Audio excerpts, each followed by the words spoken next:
Pour ceux qui n'étaient pas là ce matin, et pour ceux qui étaient là depuis ce matin, nous sommes ensemble, n'est-ce pas? Donc je n'oublie pas nos amis internautes. Je suis tellement concentré dans ce que je dis que j'oublie complètement les caméras.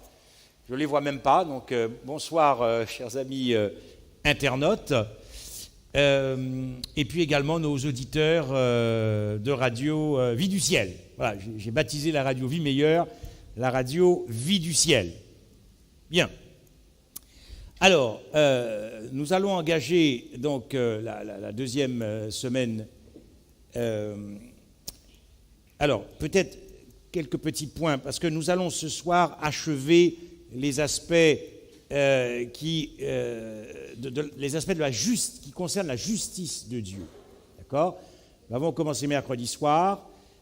Nous avons abordé la question de la substitution hier soir, qui est un sujet complexe, mystérieux et profond. Nous allons voir cet aspect de la substitution différemment avec d'autres versets. Que devient Christ à la croix pour toi, pour moi, pour chaque homme? C'est important de savoir ce que Christ est devenu à la croix, dans le cas de Christ, notre substitut, et nous achèverons donc le dévoilement de la justice de Dieu à la croix. À partir de demain soir et lundi soir, nous allons aborder deux sujets, c'est de la dynamite.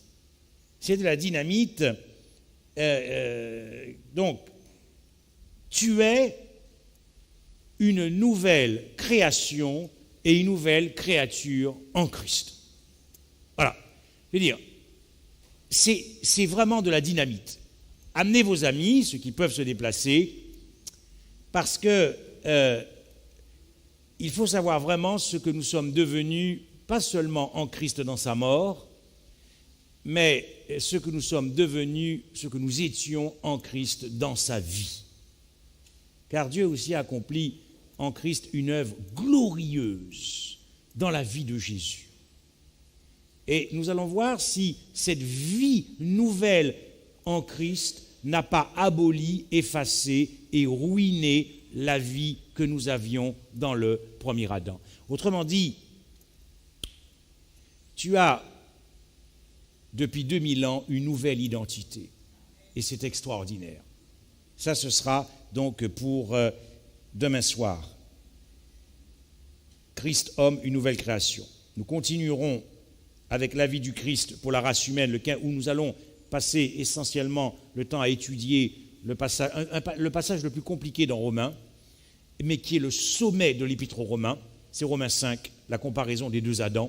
Nous allons rentrer dedans et nous allons ressortir joyeux. C'est bien ce que vous êtes venus chercher, la joie. Nous allons rentrer dedans, c'est-à-dire nous allons quitter ce que nous avions vécu dans le premier Adam, et nous allons voir en quoi Paul, car il établit une typologie entre les deux Adams, en quoi le second Adam est le type, ou l'antitype plutôt, du premier Adam. C'est extraordinaire, c'est de la dynamite. Après, nous allons revenir sur la mort du Christ pour la race humaine. Donc là, nous allons laisser les aspects juridiques pour entrer dans l'agapé de la croix, pour comprendre à quel point notre salut s'est joué aussi dans cette mort. Et Christ, notre justice, c'est pour expliquer comment Dieu peut nous pardonner nos péchés. Voilà, parce que nous disons le pardon, mais il faut comprendre. Il faut comprendre comment Dieu peut pardonner le pécheur. Donc là aussi, c'est grâce et à cause de la croix. Et puis enfin, le sabbat, le vendredi, alors ça tombe bien, puisque ce sera le sabbat. Et là, je vous parlerai de la raison pour laquelle aussi j'ai choisi de suivre Christ en devenant adventiste du 7e jour. D'abord pour Christ, pour la croix, la compréhension de l'adventisme de la croix, mais aussi nous allons voir la question du sabbat sous la nouvelle alliance. On nous reproche souvent, nous en tant qu'adventistes, d'être restés sous l'ancienne alliance, parce qu'on considère qu'il n'y a plus lieu, le sabbat a été bazardé, donc il n'y a plus lieu de garder le sabbat. Nous allons démontrer que l'ancienne alliance, la nouvelle alliance, ou l'alliance éternelle, nous verrons que tous les prophètes de l'Ancien Testament étaient sous la nouvelle alliance. nous verrons que tous les patriarches étaient sous la nouvelle alliance, et nous verrons qu'Abraham gardait le sabbat. Or, les promesses ont été faites à Abraham ou à quoi? Pardon? À sa postérité. Donc je me suis posé la question, mais si Abraham revenait à l'existence, comme ça, il irait dans quelle église chercher sa postérité?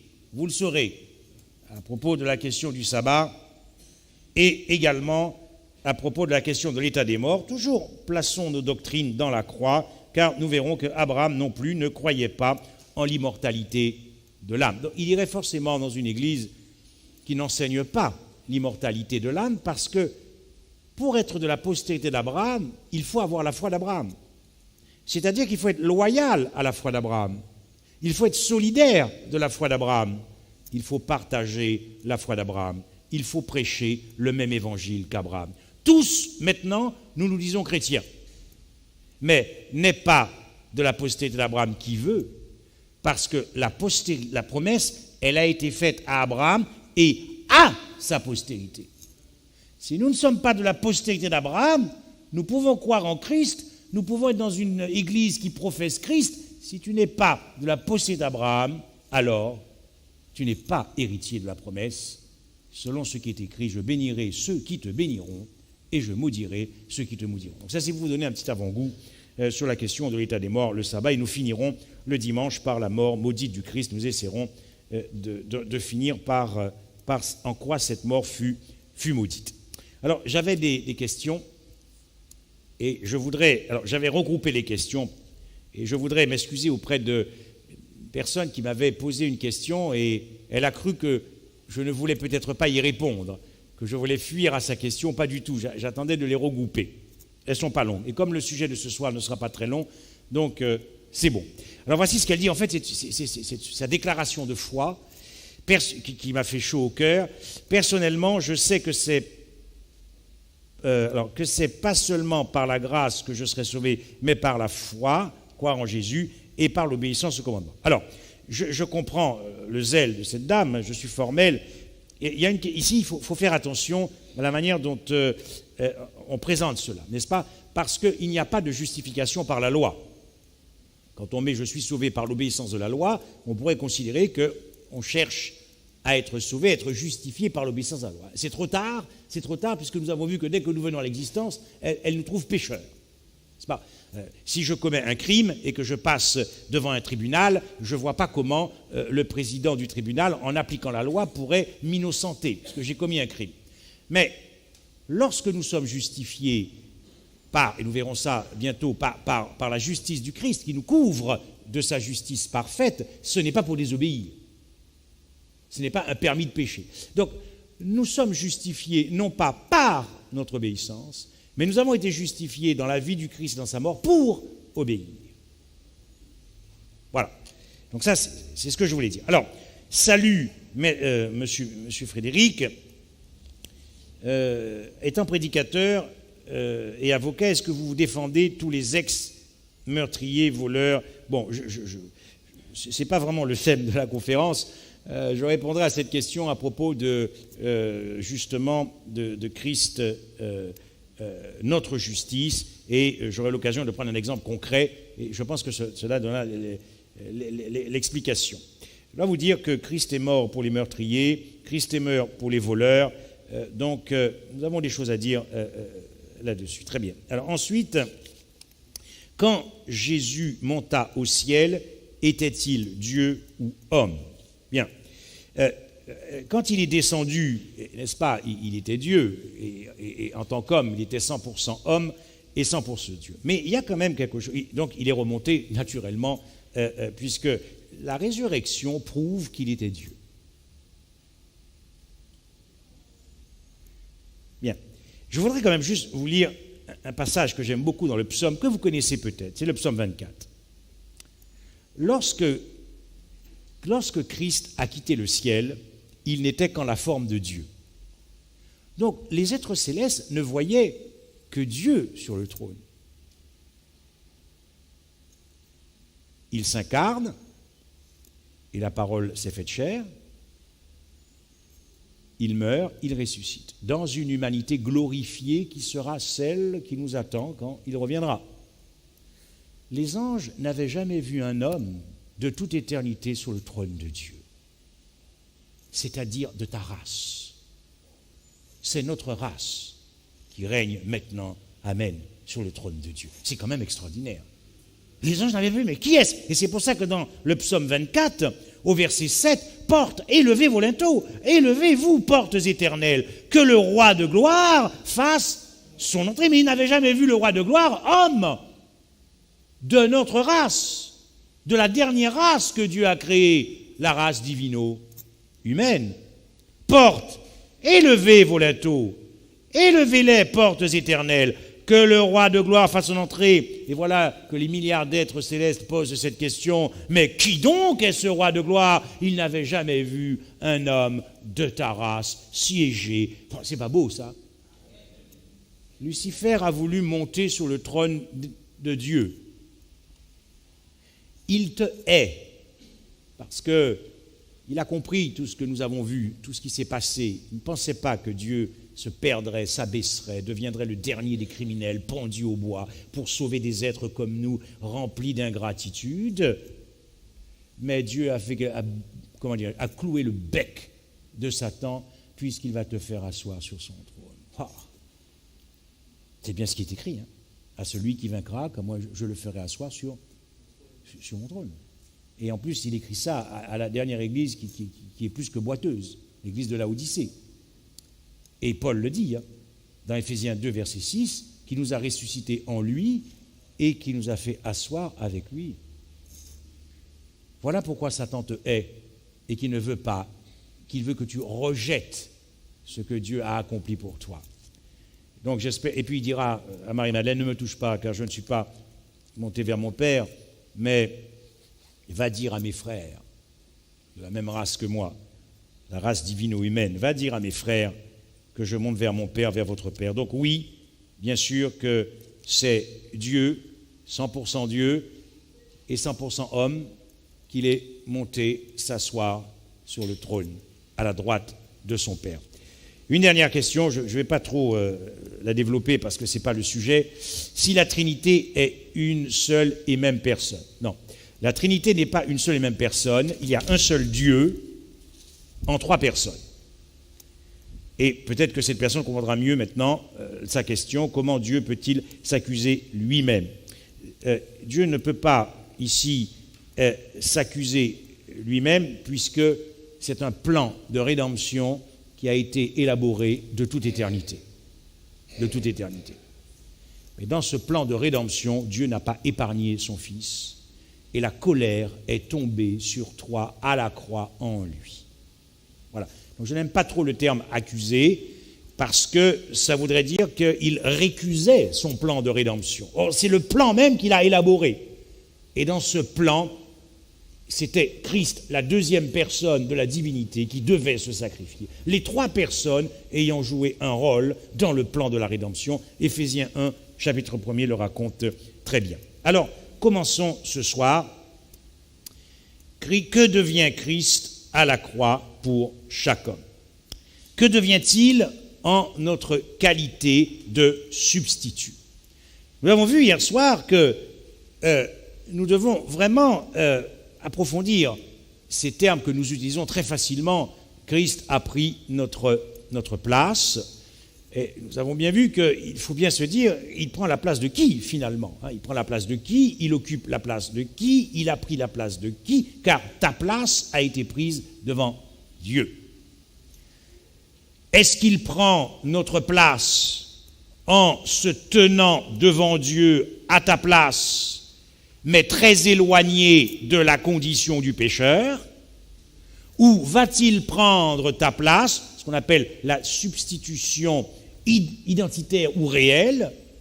Est-ce qu'il va prendre ta place en se tenant solidaire de ta condition d'homme pécheur? Et nous avons vu qu'il absorbe le pécheur en lui, il héberge le pécheur en lui, car nous avons vu qu'il prend ta place, mais nous étions en lui et nous étions avec lui. Voilà pourquoi on peut mieux comprendre ce qui a qualifié Christ légalement et juridiquement. Et nous allons revoir très rapidement d'autres versets que nous n'avions pas vus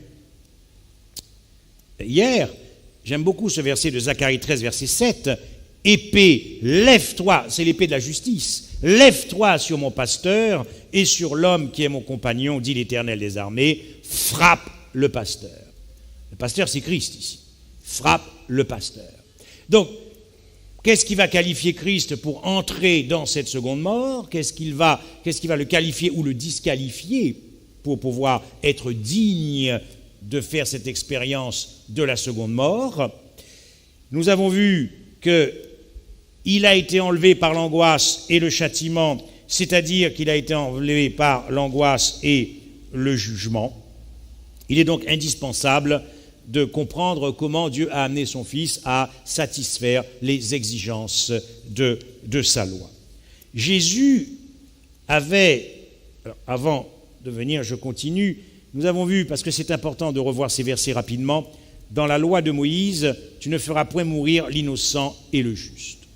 Donc faites très attention lorsque vous présentez Christ substitut à notre place, de faire très attention de la manière dont vous allez présenter la justice de Dieu qui ne condamne pas l'innocent.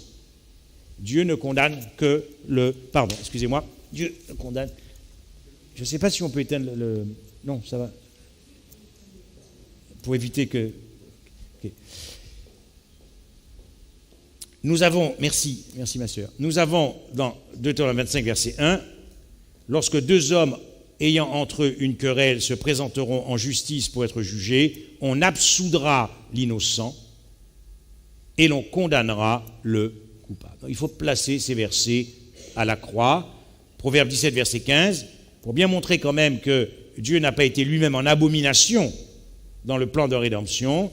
Celui qui justifie le coupable et celui qui condamne le juste sont tous les deux en abomination devant l'Éternel.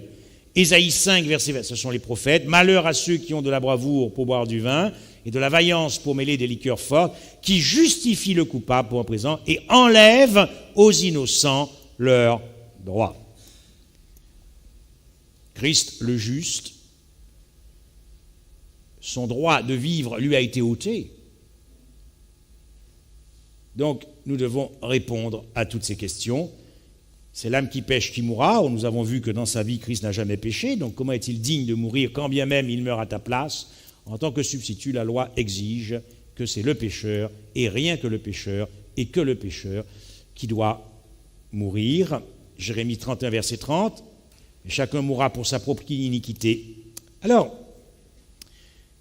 revenons en Éden. Dieu, Christ, dans son incarnation, avait une œuvre à accomplir dans sa vie et il avait une œuvre à accomplir dans sa mort.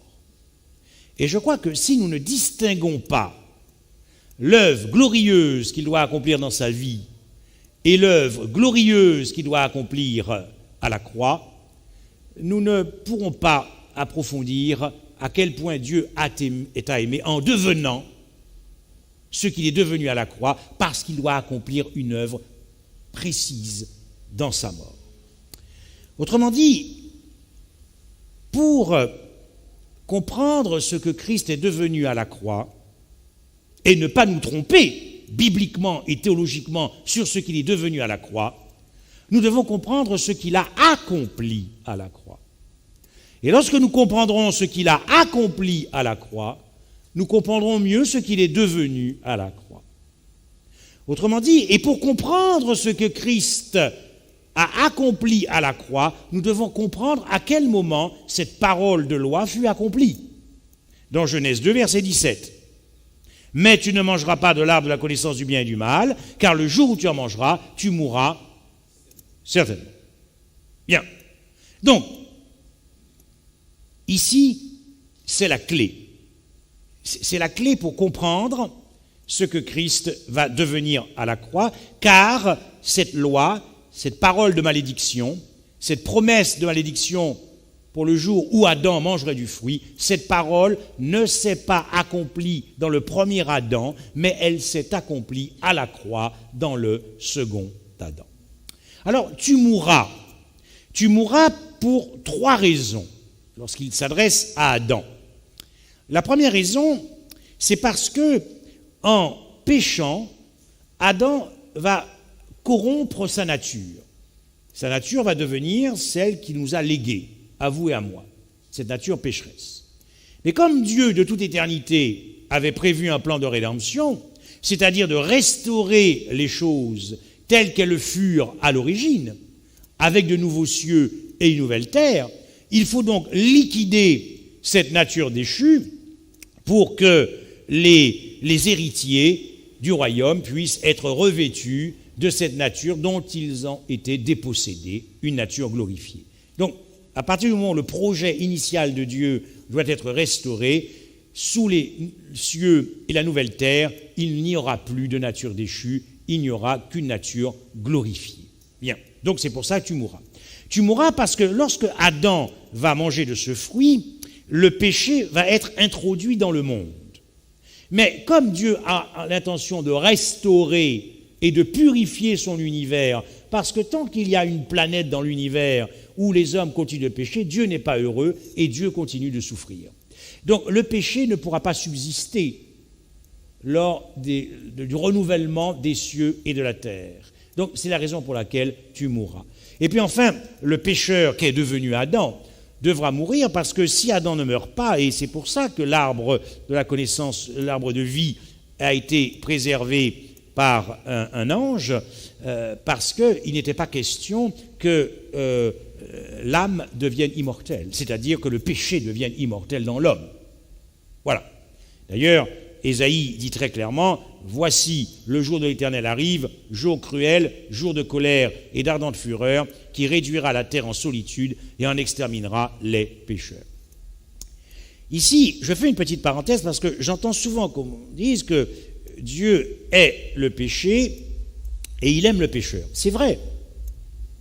Mais son amour doit tenir compte aussi de sa justice.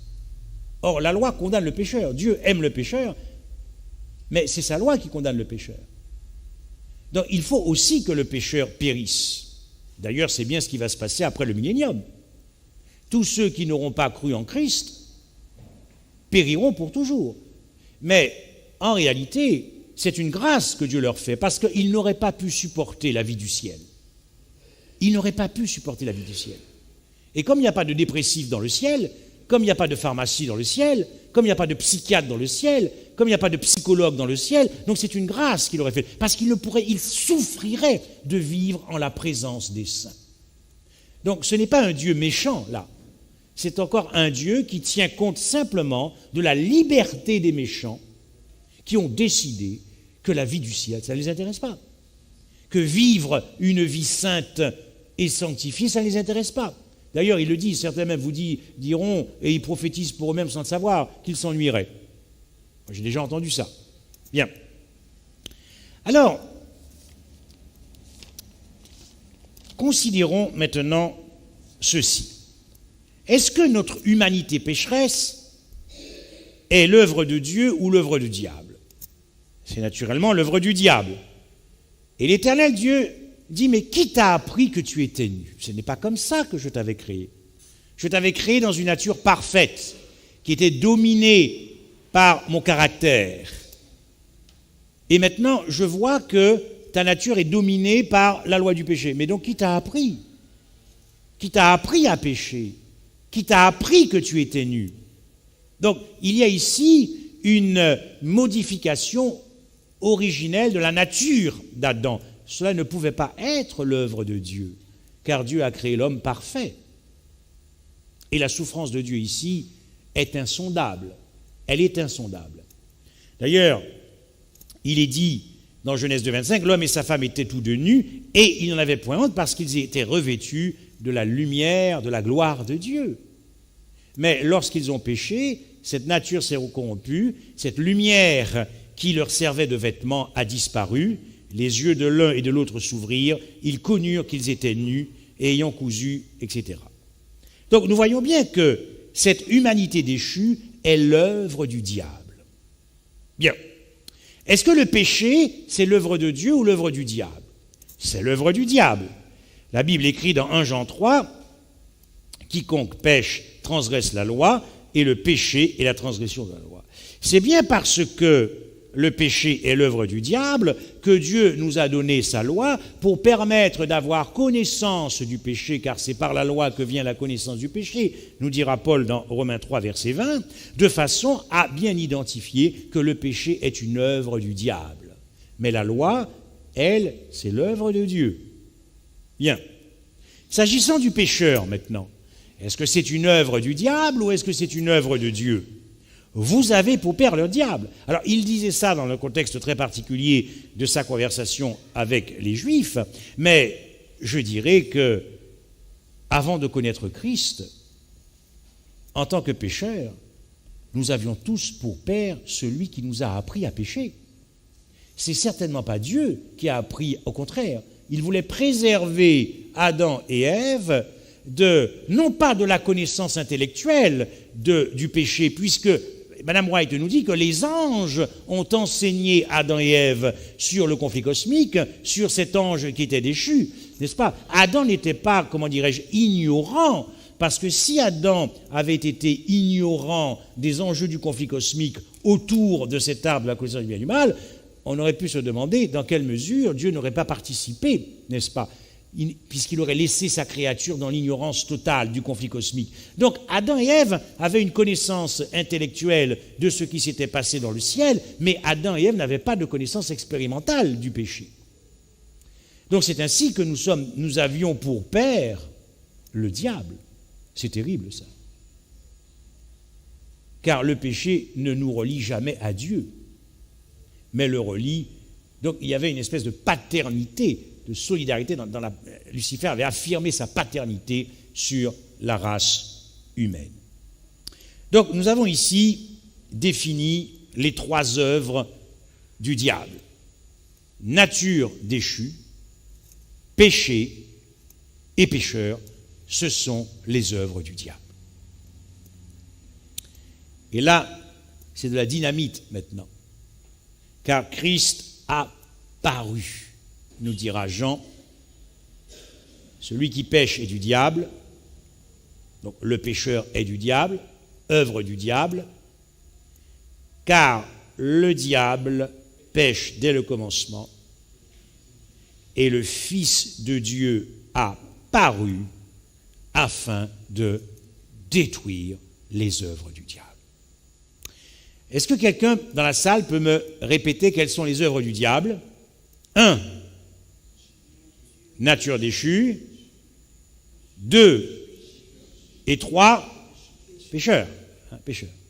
Le jour où tu en mangeras, tu mourras. 3. D'ailleurs, ici, j'en dis que celui qui pêche est du diable. Celui qui pêche, généralement, nous l'appelons le pécheur, est du diable. Or, on nous dit que Christ a paru afin de détruire les œuvres du diable. Incroyable bonne nouvelle de l'Évangile. Et nous allons le voir, que c'est à la croix qu'il a détruit les œuvres du diable.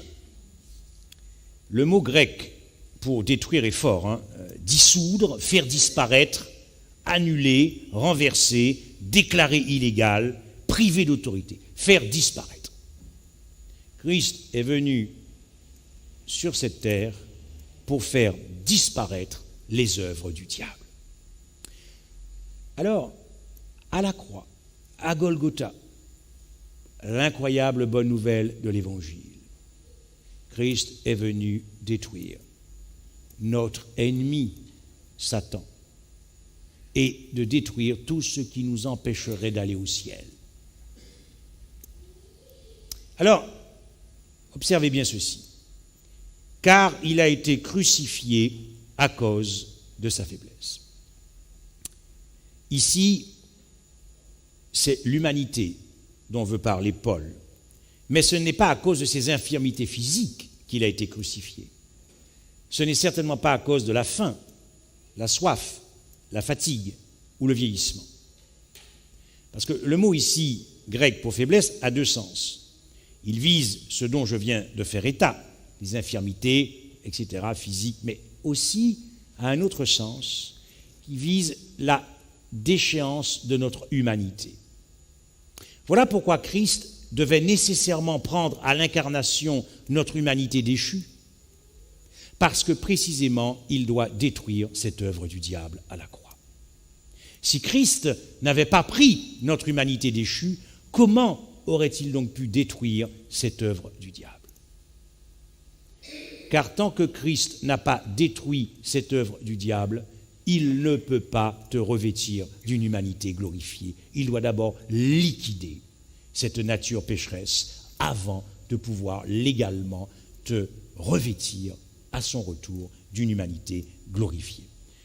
Pourquoi il fallait crucifier cette œuvre du diable, cette humanité déchue? Parce que Paul nous dit dans Romains 8, verset 7, « Car l'affection de la chair est inimitié contre Dieu. » C'est cette œuvre du diable qui a été crucifiée à la croix. S'agissant du péché, et nous l'avons déjà vu beaucoup, dans Hébreux 9, verset 26, un texte qui est très fort aussi.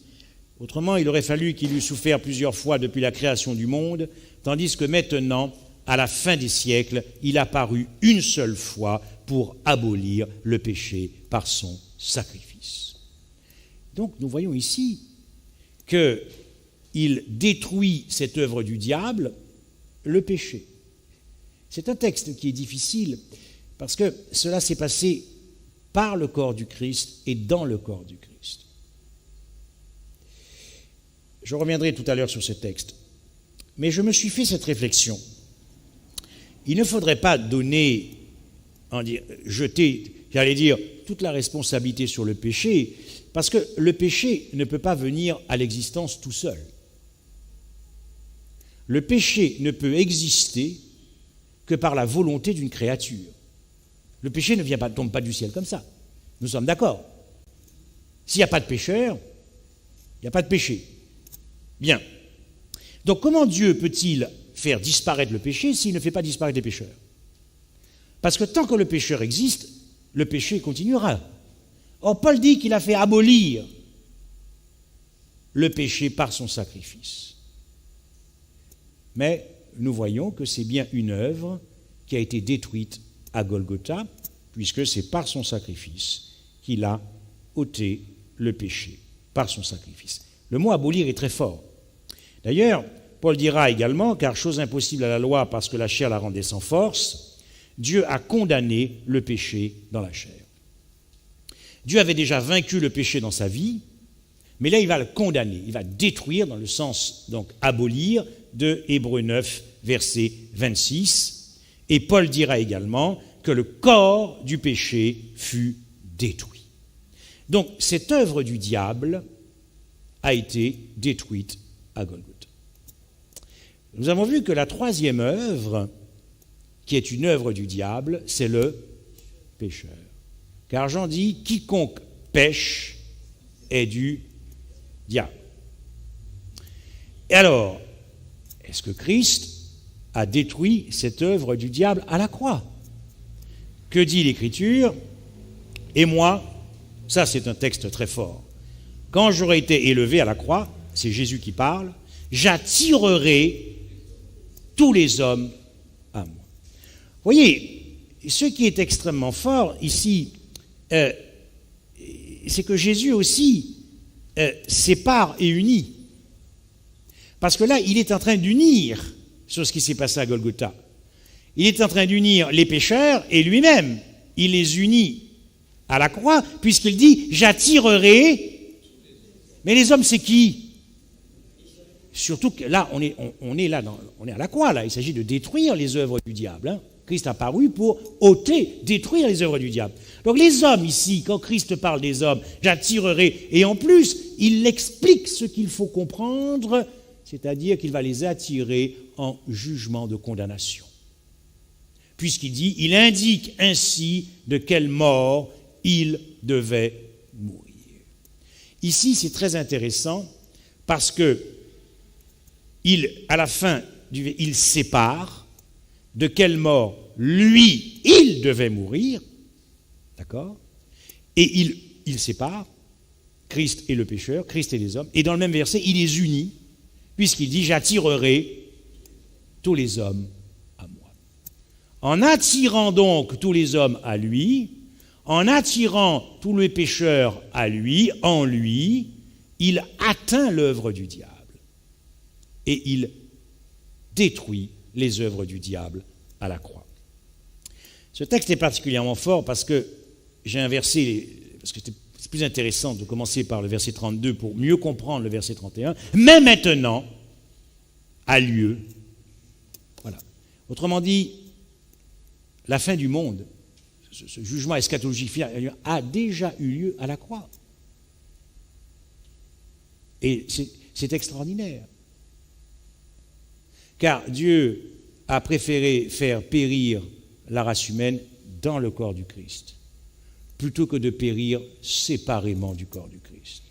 Car si tu meurs séparément du Christ, il n'y a aucun espoir pour toi de résurrection. Mais si tu meurs par le corps du Christ, si tu es enseveli en lui et avec lui, tu es donc nécessairement ressuscité en lui et avec lui. Donc ce jugement eschatologique que nous attendons a déjà eu lieu à Golgotha. La bonne nouvelle que nous devons annoncer au monde, c'est que le monde a déjà été condamné en Christ.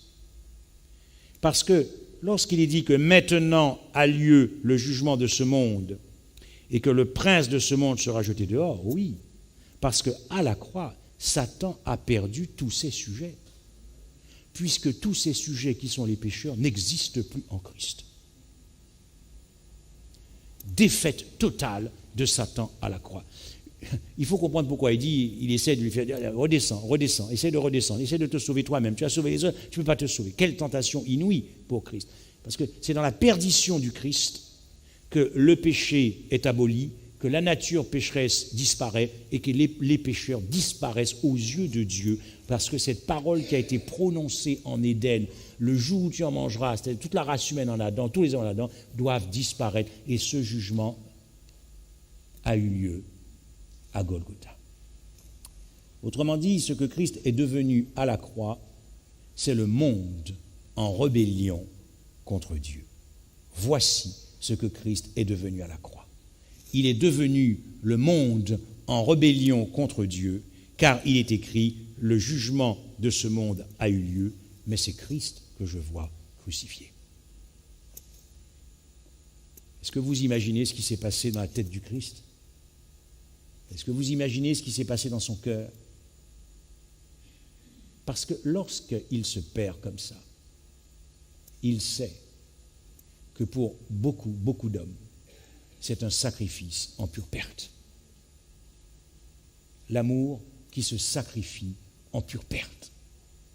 Cela me fait penser aux disciples qui gesticulaient dans tous les sens lorsque Marie-Madeleine avait acheté ce parfum de si grand prix et que les disciples, sous l'instigation de Judas, n'est-ce pas, le trésorier, qui disait mais ce prix, c'est quelle pure perte, à pure perte, comme si le Messie n'était pas digne d'être oint par ce parfum. Sacrifice en pure perte. Et j'espère que pour nos amis visiteurs et pour ceux qui nous écoutent à la radio et pour ceux qui nous regardent, j'espère que ce sacrifice pour vous ne sera pas vain et que vous serez touchés par cet amour profond de Jésus-Christ. Ce texte est vraiment très fort. Je vous invite vraiment à passer du temps sur ce verset. Parce qu'il est vrai qu'on lit aussi, c'est pareil, où Jésus dit « Je ne suis pas venu pour perdre les âmes des hommes, je ne suis pas venu pour juger le monde, mais je suis venu pour sauver les... » Vous voyez, c'est important de séparer et d'unir. Parce que néanmoins, ce jugement dernier a déjà eu lieu à Golgotha. C'est ce que dit Jésus. Ça, c'est un acte puissant d'amour. Il n'y a plus de condamnation pour la race humaine, puisqu'elle a déjà été condamnée en Christ. Est-ce que Dieu peut condamner 2 fois la race humaine pour les mêmes faits, pour les mêmes crimes, pour les mêmes péchés? Non. Ça a déjà été condamné en Christ. Dieu a amené son Fils à devenir la rébellion contre Dieu. C'est ça. Le jugement de ce monde. Le prince de ce monde sera jeté dehors. Cela a été rendu possible parce que Christ... Alors ne me demandez pas comment cela s'est passé, j'en sais rien. Mais par la foi, nous devons croire ce que nous lisons. et Jésus a attiré à lui tous les hommes. Bien. Il y a d'autres textes. 2 Corinthiens 5, verset 14, c'est un texte que nous avons hier soir. Puisque un seul est mort, donc tous sont morts. La race humaine en Christ, il est représentant de cette race humaine. Dans 1 Pierre 2, 24, c'est un texte que nous avons eu, où il est dit qu'il a porté lui-même nos péchés, afin que mort au pluriel au péché, donc c'est la race humaine en Christ qui meurt. Romains 7, verset 4, de même mes frères, vous aussi, vous avez été par le corps du Christ mis à mort. Galates 2, 20, nous le connaissons, j'ai été crucifié avec Christ. Bien. Alors, ce qui m'intéresse, c'est que puisque les œuvres du diable que nous avons décrites et définies ont été donc détruites à la croix, et vous avez maintenant la réponse à travers ces versets. Comment Christ s'y est-il pris pour détruire les œuvres du diable? Car ces œuvres du diable étaient en nous. Avant qu'il ne s'incarne. Elles étaient en nous. Notre nature pécheresse, nos péchés, nos actes de péché, et le pécheur, notre statut de pécheur devant Dieu. Puisque ce n'étaient pas les œuvres de Dieu, donc ces œuvres étaient nécessairement en nous, les œuvres en nous, à cause de Lucifer. Donc comment Christ a-t-il fait à la croix pour détruire ces œuvres du diable? Parce que pour les détruire, il faut les atteindre. Pour les détruire, il faut les posséder. Comment va-t-il faire pour engloutir, ruiner les œuvres du diable dans le tombeau et pour l'éternité? S'agissant de la nature pécheresse, comment a-t-il fait? Dans Hébreux 2, verset 14, il est dit « Ainsi donc, puisque les enfants participent au sang et à la chair, il y a également participé lui-même. » Autrement dit, pour atteindre cette œuvre du diable, Christ n'avait pas d'autre solution que de s'approprier cette nature déchue dont il a été revêtu pour l'ensevelir dans le tombeau pour l'éternité. Comment a-t-il fait pour atteindre le péché et nos actes de péché? Nous avons travaillé sur ce texte. Celui qui n'a point connu le péché, il a fait devenir péché, il l'a fait devenir péché. Autrement dit, pour atteindre une œuvre du diable qui était en nous, Christ n'avait pas d'autre moyen que cette œuvre du diable se retrouve en lui pour la faire disparaître. Par son corps. Voilà pourquoi ce verset dans Hébreux est puissant. Tu m'as formé un corps. Et c'est par ce corps du Christ qu'il détruira les œuvres du diable pour les amener dans le tombeau, pour les ensevelir. Voilà pourquoi Paul, lorsqu'il parle de l'évangile éternel, Paul y inclut l'ensevelissement. Relisez attentivement les 4 premiers versets de 1 Corinthiens 15. L'ensevelissement fait partie de l'évangile éternel. Pourquoi? Parce que Jésus y a enseveli tout ce qui t'empêchait d'aller au ciel.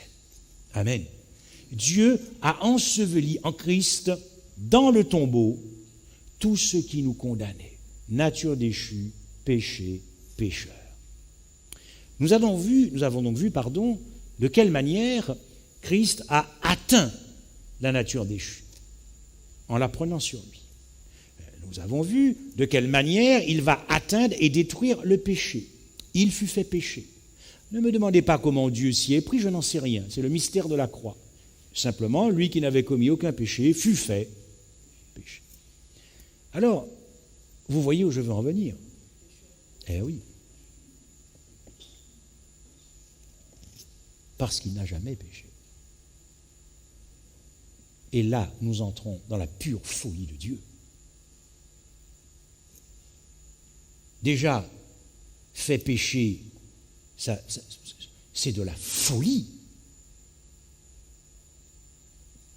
Mais comme je vous ai dit que le péché n'est pas transférable, Et il faut qu'il atteigne le pécheur. Parce que Dieu ne négocie pas avec sa loi.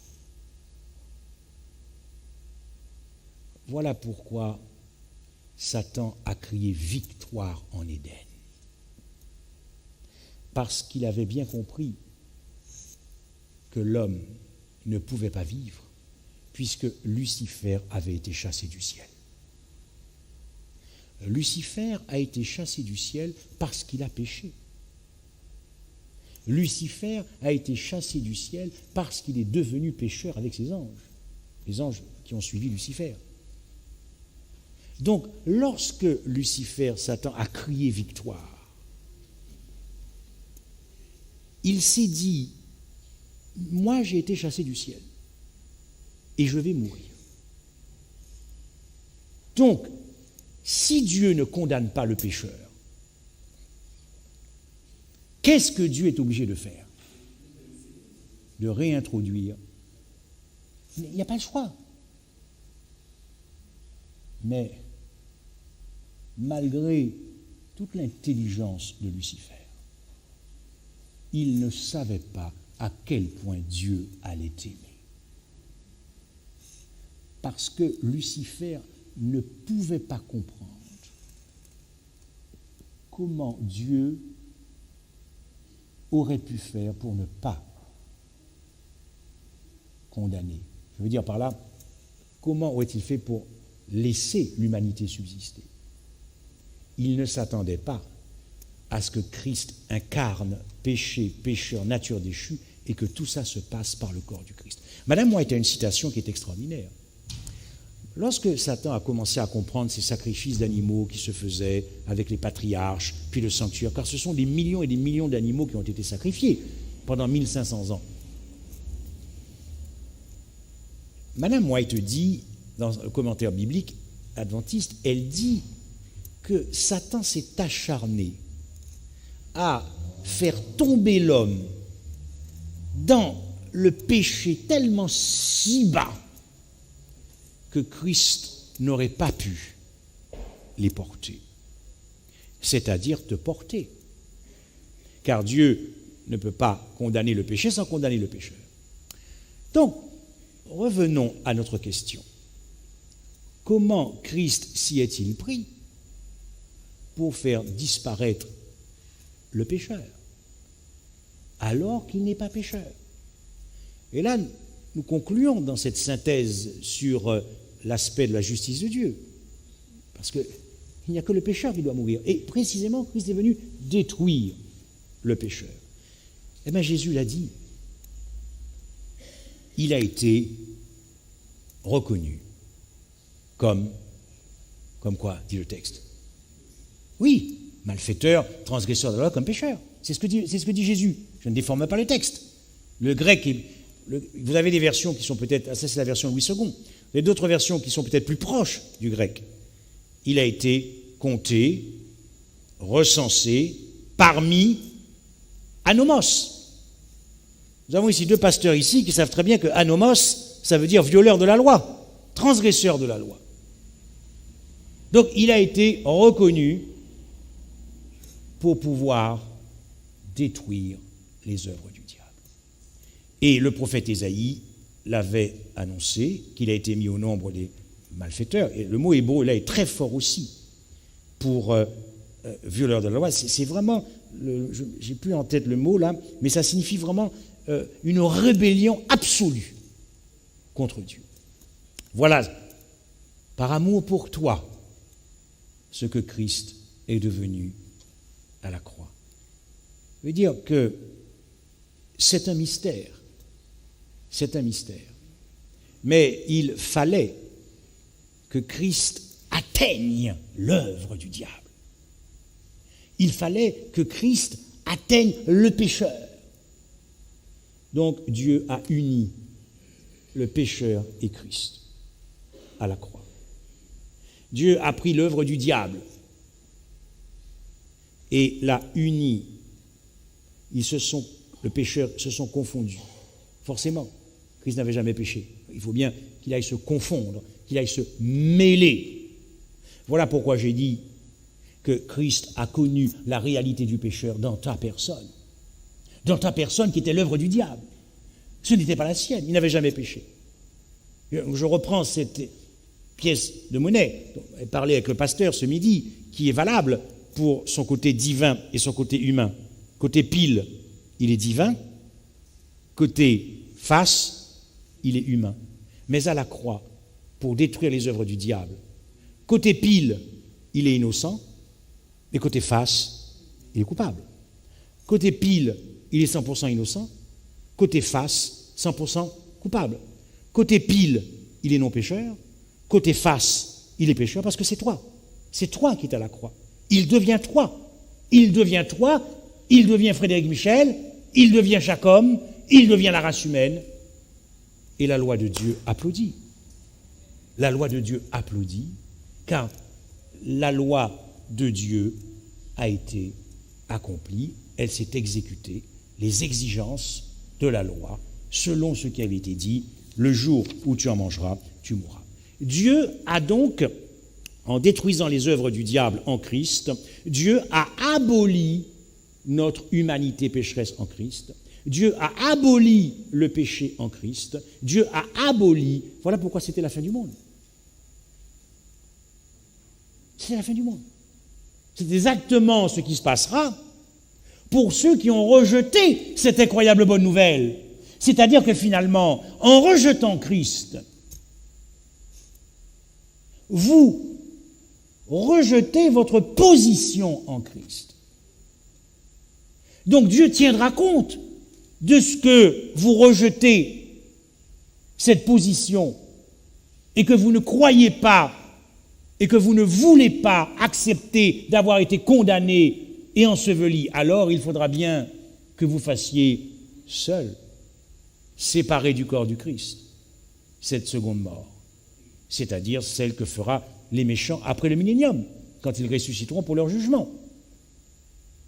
Donc Dieu a aboli l'humanité en Christ, Dieu a aboli les péchés en Christ, Dieu a aboli le pécheur en Christ. La croix, c'est le jugement de Dieu, c'est le verdict de Dieu contre le pécheur, contre le péché et contre notre humanité déchue.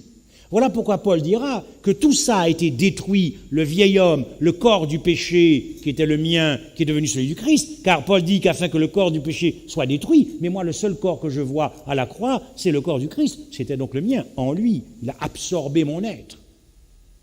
Il a connu la réalité du pécheur intrinsèquement dans mon être pécheur. Pas dans son être, mais dans mon être pécheur. Et là, c'est la folie de Dieu. Est-ce que vous imaginez, frères et sœurs, chers amis, est-ce que vous imaginez jusqu'où Dieu est devenu fou, selon l'expression de Paul, la folie de Dieu pour te sauver? Il nous faudra l'éternité pour comprendre cela. Ce contact de Dieu, de Christ, homme à la croix, ce contact du Christ avec le pécheur que je suis. Voilà pourquoi la victoire sur le péché est à la croix. Car quand nous avons compris ça, alors nous comprenons que nous ne pouvons pas plaisanter avec le péché si nous aimons Jésus. La victoire sur le péché est à la croix. Car Paul dit, afin que nous ne soyons plus esclaves du péché. Donc c'est ce jugement contre l'humanité déchue, contre le pécheur et contre le péché. Il l'a donc ainsi, il s'est présenté comme notre substitut, et là nous comprenons comment il est qualifié pour mourir et être frappé, parce qu'il se présente comme ton substitut coupable. Car il est devenu toi. Il est devenu le coupable que tu es. Il a goûté à ta personne en lui. Il a goûté à ta personne en lui. Il en est mort, cette fois-ci, physiquement, biologiquement. Car la personne que je suis a tué son cœur. Car en portant ma vie, ce que j'ai découvert, c'est que puisqu'il s'est revêtu de ma personne, et qu'il est devenu l'auteur de ma personne, puisqu'il est devenu l'auteur de ma vie, Ça veut dire que pendant que j'étais dans le monde et que je menais belle vie dans le monde, ce que je ne savais pas, c'est que tout ça avait été commis dans le corps du Christ, puisqu'il est devenu l'auteur de ma vie. C'est inouï.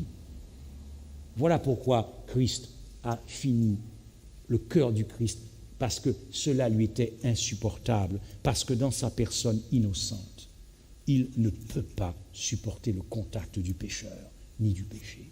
Voilà jusqu'où Dieu s'est perdu pour te sauver.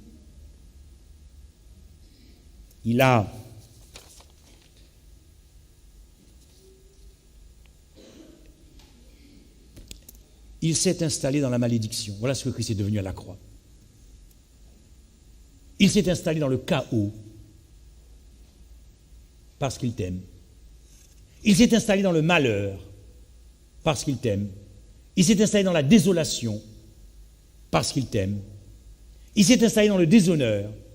Il s'est installé dans la honte. Il s'est installé dans la perdition. Il s'est installé dans la disgrâce. Et Paul ajoute, il n'en a fait aucun cas parce qu'il t'aime. En vue de la joie qui lui était réservée, il a méprisé l'ignominie. Quel amour! Quel amour! Quel amour! Voilà pourquoi, et je vais conclure, Madame White dira ceci dans Témoignages pour l'Église, volume 1. Je vous invite vraiment à lire ce passage sur les souffrances du Christ à la croix dans Témoignages pour l'Église, volume 1, page 262. Certains ont des vues limitées sur l'expiation. Ils pensent que le Christ n'a subi qu'une faible part du châtiment prévu par la loi de Dieu. Ils supposent que tout en ressentant le courroux du Père, le Fils avait néanmoins, dans ses cruelles souffrances, la preuve que Dieu l'aimait et acceptait son sacrifice. Ils croient que les portes du sépulcre se présentaient à Jésus comme illuminées des rayons d'espérance et qu'il avait en permanence l'assurance de la gloire qui l'attendait après la résurrection. Il y a là une grave erreur. Eh oui. Parce que à la croix, excusez-moi cette expression, mais Christ est complètement paumé. Il ne sait plus qui il est. Il ne sait plus qui il est. Il en vient même à douter de son innocence. Il en vient même à douter de ce qu'il n'avait jamais péché dans sa vie. Il en vient même à douter. Puisqu'il connaît la réalité de tout cela dans ta personne. En ta personne. Au travers de ta personne. Et par ta personne. Mais tout ça, ça s'est mélangé. Qu'est-ce que Dieu voit à la croix? Christ ou le péché? Nous demanderons à Dieu. Mais pourquoi m'as-tu abandonné nous en dit long sur ce que Dieu voit à la croix. Qu'est-ce que Dieu voit à la croix? Est-ce qu'il voit Christ l'innocent au moment où Dieu regarde la croix? Puisque c'est Dieu qui amène son Fils à connaître cela pour détruire les œuvres du ciel. Ou est-ce qu'il voit le pécheur Frédéric Michel qui est crucifié? Comme Paul, comme tous les hommes. Vous voyez, cette pièce de monnaie, elle est très intéressante parce que, est-ce que Dieu regarde le côté pile ou il regarde le côté face? Il s'est souvenu en tout cas du côté pile. Il s'est souvenu du côté pile. Parce que le côté pile était quand même quelque part à la croix, puisque c'est à la croix qu'il a dépouillé Satan et qu'il a triomphé définitivement de Satan. Donc il a vu le côté pile, mais il n'a pas négligé le côté face. Alors il faut être prudent, il faut être équilibré dans la présentation, n'est-ce pas? Parce que pour satisfaire les exigences juridiques, j'ai démontré avec les versets qu'il a été qualifié pour être puni, jugé et condamné, parce que tout ça, ça s'est passé dans ta personne.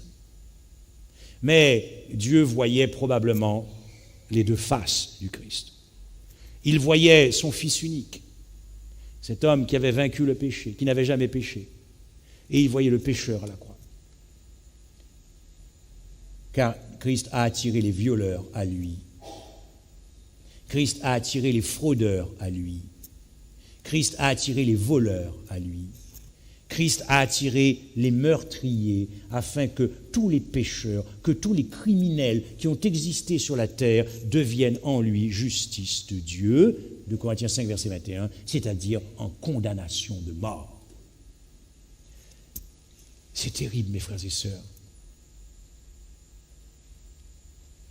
Nous avons rendu Jésus-Christ, le Dieu créateur de l'univers, esclave de notre personne, en absorbant notre personne et en hébergeant notre personne. Isaïe 43, 24. Il a été tourmenté par nos péchés, par le pécheur. Le doute lui-même assaillit le Fils de Dieu aux frontières de la mort. Il ne pouvait voir au-delà du sépulcre, car il était devenu intrinsèquement ce que je suis à la croix.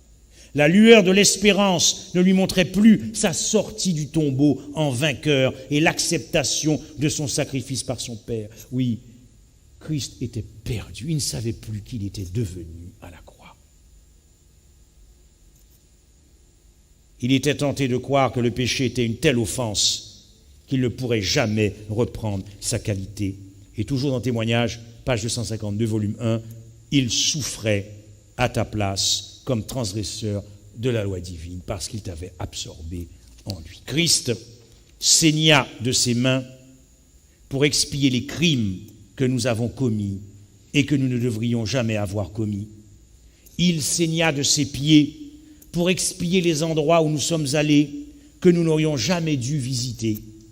Il saigna de son dos pour expier les péchés que nous avons portés et que nous ne devrions jamais avoir portés. Il saigna de sa tête pour expier les pensées que nous n'aurions jamais dû avoir. Et pour cela, il a fallu qu'il se perde. Il fut fait pécheur parce qu'il fut fait à personne, parce qu'il fut maudit, parce qu'il fut pendu au bois, parce qu'il fut fait malédiction, parce qu'il porta nos péchés en son corps, parce qu'il est devenu notre substitut pécheur. Mais dans le même temps, il perd son innocence. Et dans le même temps, il triomphe par son innocence. Il perd son innocence et dans le même temps, il triomphe par son innocence devant Dieu. Ne vous avais-je pas promis de finir une histoire? À moins qu'on la zappe. Quels sont ceux qui veulent voir la fin de l'histoire? Donc vous étiez bien là hier soir. Vous vous souvenez de cet autostoppeur? Nous en étions arrivés où? Au pasteur. Aïe, il va peut-être passer un mauvais moment là maintenant. Aïe. Surtout qu'il y en a deux là ce soir. Quand j'ai commencé l'histoire, il n'y en avait qu'un. Mais rassurez-vous, ce ne sont pas ceux qui sont ici dans cette salle. 10, 9, 8, 7, 6, 5, 4, 3, 2, 1. Et là, le pasteur craque. Il craque.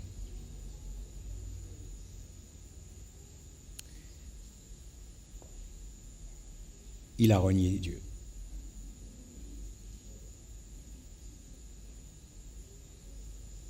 Vous savez pourquoi je prie toutes les nuits?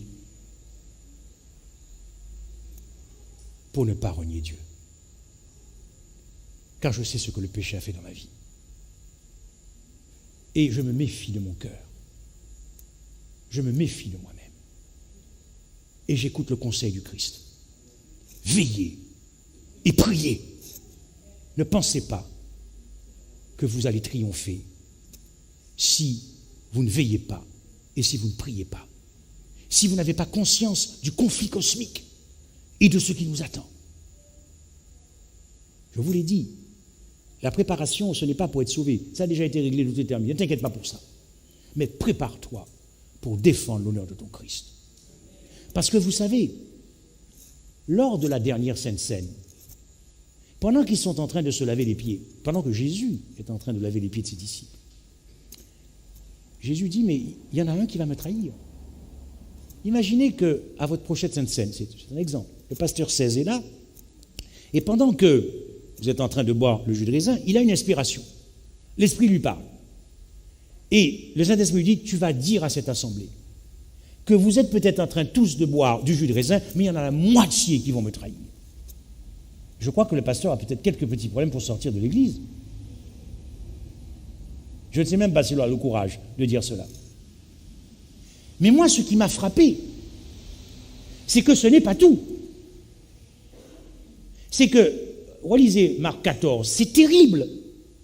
Et alors les disciples sont là, mais c'est qui, mais non, je suis adventiste, je garde le sabbat, je paye ma dîme, mais non, ça fait 30 ans que je loue Dieu, mais non. Et après, ils se mettent à louer Dieu, ils chantent. Le texte dit qu'ils chantèrent des cantiques en allant au mont des...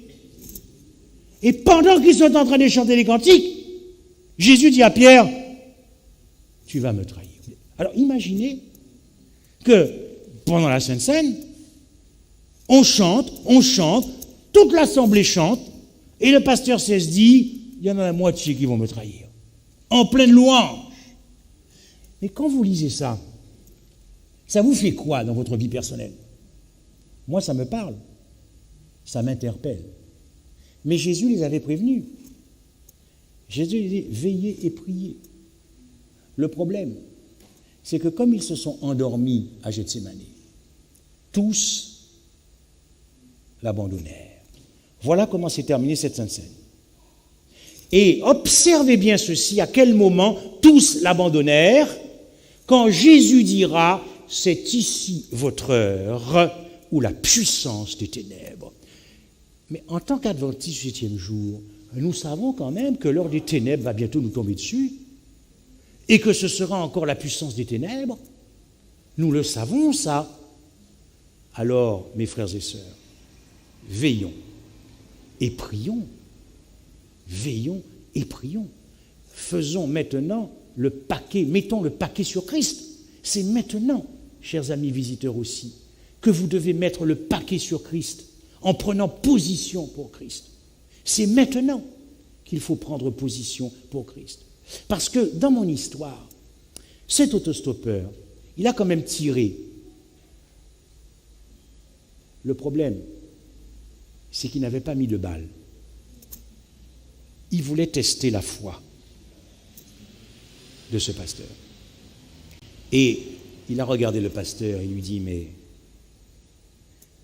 comment pourrais-je croire en ton Dieu? Comment pourrais-je croire en ton Dieu si tu n'avais pas renié ton Dieu? Tu m'aurais convaincu.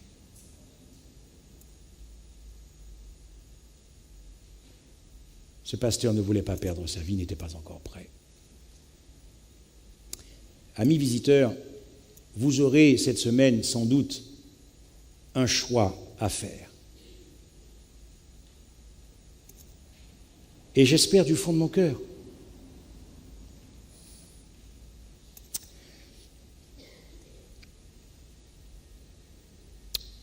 que lorsque vous entendrez l'appel du Christ, vous ne ferez pas comme ce pasteur. Que votre cœur aura été touché par ces messages sur la croix. Et que votre seul souhait, votre seul désir sera de défendre l'honneur du Christ quand ce sera l'heure de la puissance des ténèbres. Ce que vous ne savez pas, c'est que quand vous ferez ce choix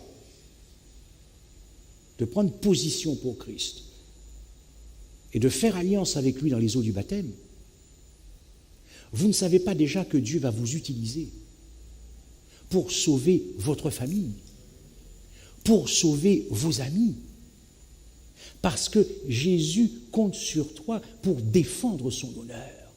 Entre dans la relation avec Christ non pas avec la peur d'être sauvé, d'être perdu, d'être sauvé, d'être perdu. Il n'y a aucun épanouissement là-dedans et tu finiras par te perdre. Mais entre dans une relation amoureuse avec Christ où la seule obsession que tu as en toi, c'est de défendre l'honneur de Jésus-Christ. Amen. Parce que ça, c'est jouissif. C'est ça, la sanctification, elle est cachée dans l'amour que tu as pour Dieu.